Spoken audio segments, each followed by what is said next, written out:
Hi there, I'm Linda and this is Huttons Valley Permaculture. Well, we've been having some wild weather here lately with plenty of wind, rain and hail, and I thought I'd show you the effects of it in my front veggie garden. While we're here, we're going to get some seedlings in the ground and get some garlic harvested. Well, most of my garden seems to come alive after heavy rains, and you can certainly see that in the wood chip paths. It's the wind and the hail that seems to do the damage. Right here I've got some radicchio that I'd left to go to seed and the curly leaf endive, which have been totally knocked down. Also up in my kind of wild area of the garden, a lot of the Swiss chard that have really tall flower heads and seed heads just can't stand up to the strong winds, and I've got lots of collapses going on there. Just here is the patch of carrots that I left to go to seed, and I showed you a week or so ago. The wind has knocked down half of them. I'm not sure if I'll be able to kind of pull those up and tie them together to hopefully get them through to when they seed. Maybe a stake or something in the garden to tie it all to. I'll have to work out what I do here. My purple beans growing up this trellis, which they're just starting to climb. They haven't suffered too much damage, just a few holes in some of the leaves, and they've got a bit raggedy, but they've actually survived quite well. Next to it, we've got a Swiss chard going to seed that has decided to give up the ghost. My snow peas on the trellis have held up well. I can't believe that they weren't blown down. I think I might be overwatering these seedlings a bit too, so I'll have to get them all out and draining off.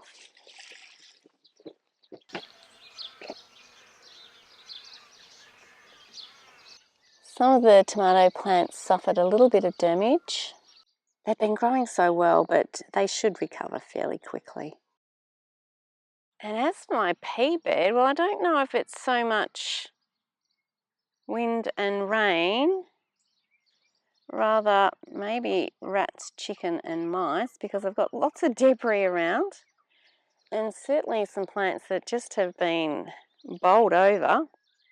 Yeah, lots of evidence of critters here.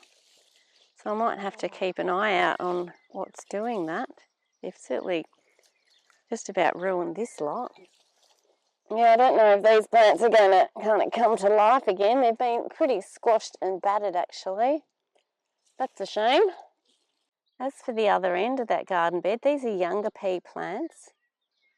Not quite so knocked about, probably because they haven't got full seed pods on them as yet. Now sadly, one of the most knocked around areas of my garden is my Swiss chard and cos lettuce bed. They really took a hammering with all the hail, and there's hardly a leaf that survived without a hole being put in it. Some of my artichokes that I let go to flower and will soon be opening up have fallen over, but hopefully there's enough fruit still in the ground that they will finishing flower and give us a bit of a show. The Bellotti beans have been knocked around a little bit, but they're starting to produce some green beans now and really don't look too badly affected. Well, for my broad beans, there's been mixed results. Some of these little plants look like they weren't quite in the structure that I had there to hold them up. Well, some have kind of been bending over.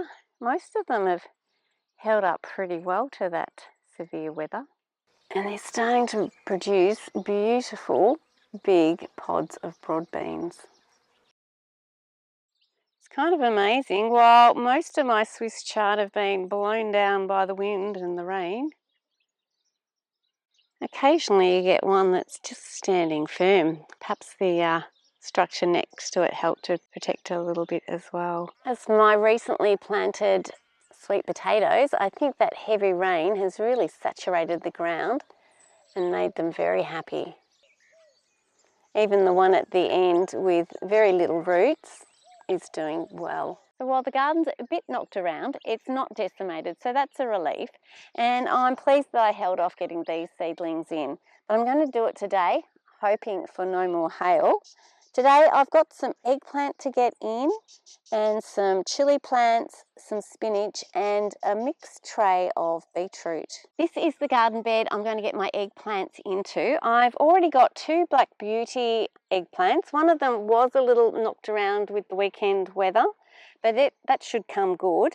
I'm going to add these ones in. These are a long purple variety of eggplant. Now just looking in this garden, I can probably fit a couple of plants or 2 or 3 plants in the area that's already ready, but I'll wait to plant the final 2 once I've finished my garlic harvest. 1,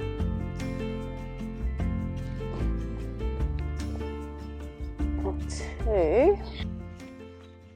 They really look like they need to get in the ground. They are starting to get a bit yellow, which means they're needing a bit more nitrogen. Now these little plants I started about 8 weeks ago and have been nurturing ever since, so it's nice to be able to get them finally planted.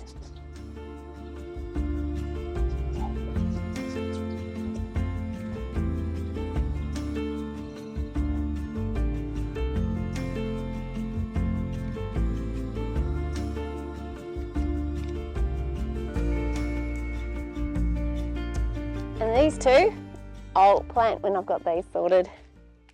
This garden bed here is where I'm going to be planting out my chilies. Now I've started these ones also about 8 weeks ago. They're what I call Frank's chili, which is a nice kind of long red chili. It's not too hot, so it's sort of perfect for people who only like a little bit of spice. And I've got lots of those plants. These seeds were given to me by an Italian customer of mine when I worked in pharmacy.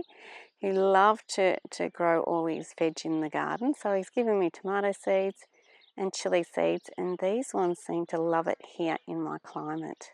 So I can fit quite a few plants in this little area here, and just beyond my celery and parsley that's going to seed, I can fit a few more. So I'll put these ones right here and reserve that other little tray for over the other side.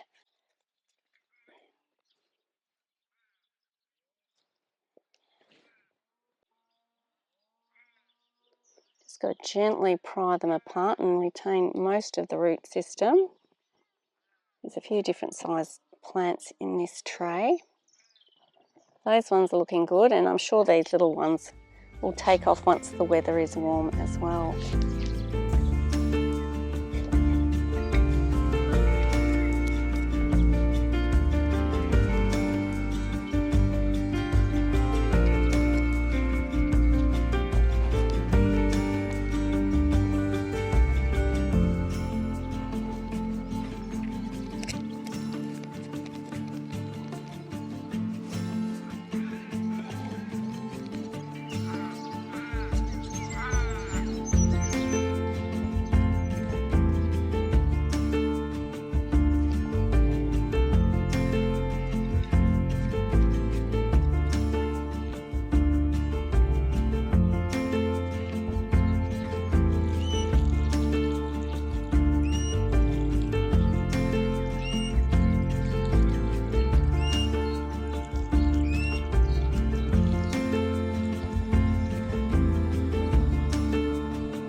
With my final seedlings, the spinach and the beetroot, I'm just going to dot in around.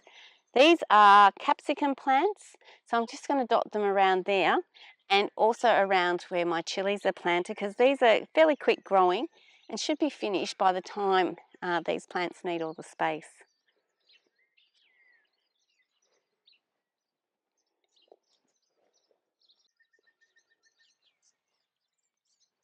Now I'll just kind of spread these around as best I can. I don't mind planting them in a little clump like that because they grow quite well together. Okay. I'll be probably adding more beetroot seeds direct into the garden now. I just wanted to kind of get some going, but sometimes I think it's actually faster just waiting for your seeds that you direct sow to get going. especially for something like beetroot. And I'll just add the spinach to this end of the garden bed around the chilies.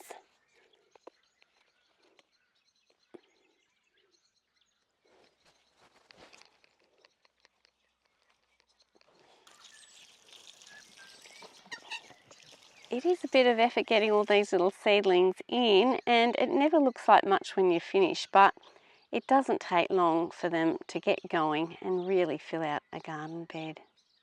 Finally, in the garden today, I want to get on to harvesting some of this garlic. Now, I think I've got two varieties here. This row is home-saved Melbourne Market garlic. I do have some fresh Melbourne Market that I've bought in, and also another variety called Hillston, which is a later variety. So I think I've planted that down the end, and they are quite a bit smaller. So we'll check those out when we get to them. But these plants definitely need to get out of the ground. They are flopping over, and we've definitely got 2 dry leaves on each of these plants. If you recall my earlier garlic harvest video, I did have some early purple varieties in, and the ones that are in now are kind of a white variety and need to be out of the ground a bit later than those earlier ones. And hopefully now's the right time. Wow. Well, I'm pretty happy with that one. That's a nice garlic bulb. It hasn't split yet, so that's pretty good. I wouldn't have liked to have left it in the ground much longer. We are expecting a lot more rain on Wednesday, so it's probably perfect timing getting these out of the ground now. I had pulled out one of these in that earlier video, and it definitely wasn't formed at all. So they certainly needed that extra month in the ground. And another couple of lovely bulbs of garlic.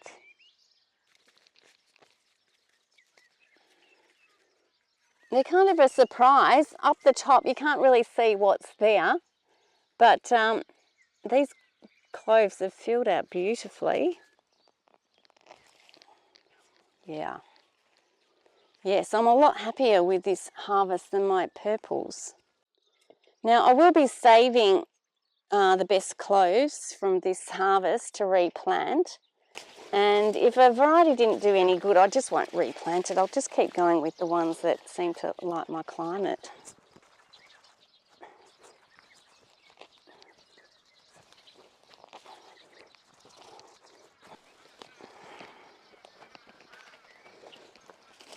Well, these bulbs are all from my home-saved Melbourne Market variety garlic, and I think they're actually fantastic. The cloves seem a lot plumper than any of my early purples that I've already harvested. So with those out of the ground, let's get on and I'll harvest my other Melbourne Market and the Hillston. These two have got all the dried leaves, and that's a sign that they're ready to go. And these ones on the edge here are flopping over a bit. So even though they were planted a month after my home saved Melbourne Market, they look ready to come out. Oh, I might need 2 hands on this one.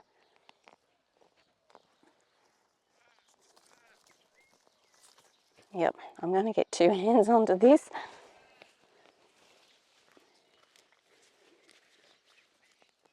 That's better.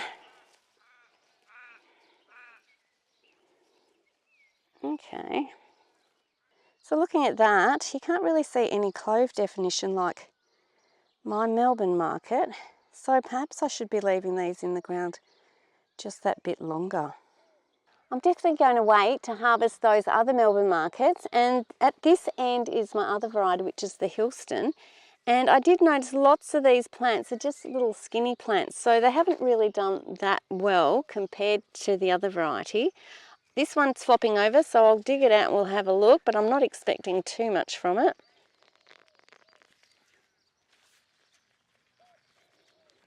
Actually, that's bigger than what I expected it was going to be.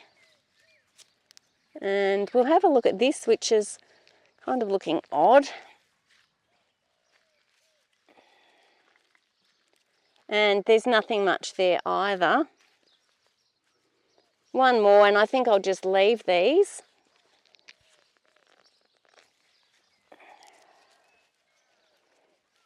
Well, that turned out to be two more. So there's nothing much happening with those bulbs. Now, it might be the variety not suited to this area, but they can be harvested up to a month later than those other varieties. So maybe they just need sort of a little bit more time just to kind of plump up and fill out. And because I haven't pulled out all the garlic as yet, the two other eggplants are in this garden along with the capsicums. I'm going to head off and put this on my drying rack now, and certainly be saving some of these cloves for next year's garlic planting. I hope you've enjoyed today's video. Thanks so much for watching, and bye for now.